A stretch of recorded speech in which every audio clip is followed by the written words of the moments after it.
एक भी विद्यालय हमारा उस श्रेणी में नहीं है। तो हम लोग शिक्षा के मामले में इतना पिछड़ क्यों गए?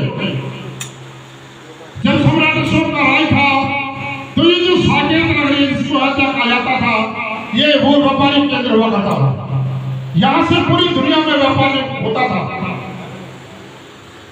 तो ये जो इतना उन्नतशील भारत था और सम्राट अशोक के वक्त में एक भी विदेशी आक्रमणकारी ने भारत पर हमला नहीं किया। तो ये जो भारत में आक्रमणकारी आए, इसके पीछे क्या कारण है? तो मैं आप लोगों को दिमाग में ये बात डालना चाहता हूँ कि हम लोगों को चिंतन और वर्णन करना होगा कि सम्राट अशोक के वक्त में 84 स्तूप बनाए गए, पूरा देश बौद्ध में था।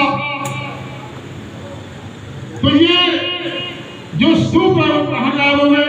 ये विश्वविद्यालय कहाँ गायब हो गए? भारत से बौद्ध धर्म का नाश कैसे हो गया? तो साथियों, आज नरेंद्र मोदी जब विदेश में जाता है तो कहता है मैं बुद्ध की धरती से आया हूँ। आज भी भारत को बुद्ध के नाम से जाना जाता है, राम और कृष्ण के नाम से नहीं। तो साथियों, हम तथागत गौतम बुद्ध की संतान है। प्रथम वैज्ञानिक तथागत गौतम बुद्ध भारत में हुए हैं,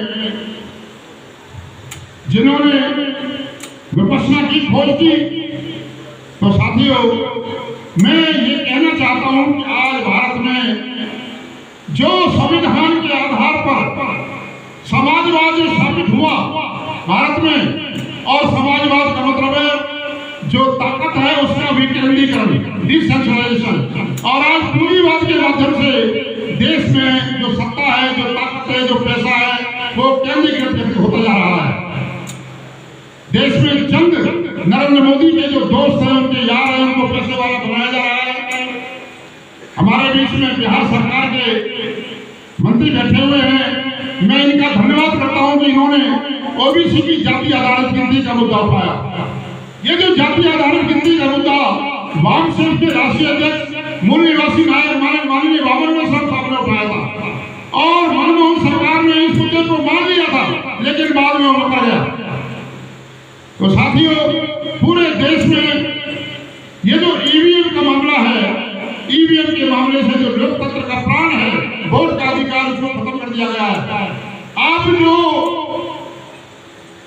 प्रतिनिधित्व है, जो एमएलए एमपी है, वो आपके वोट से नहीं बनाए जा रहे, ईवीएम मशीन से बनाए जा रहे हैं, और इसलिए ये सरकारें आप लोगों का दबाव नहीं मानती। तो साथियों, ये जो संगठन हमारे सामाजिक रूप से जो संगठन बने हुए हैं, जिस देश में सामाजिक रूप से जागृति हो जाती है, उसी देश में राजनीति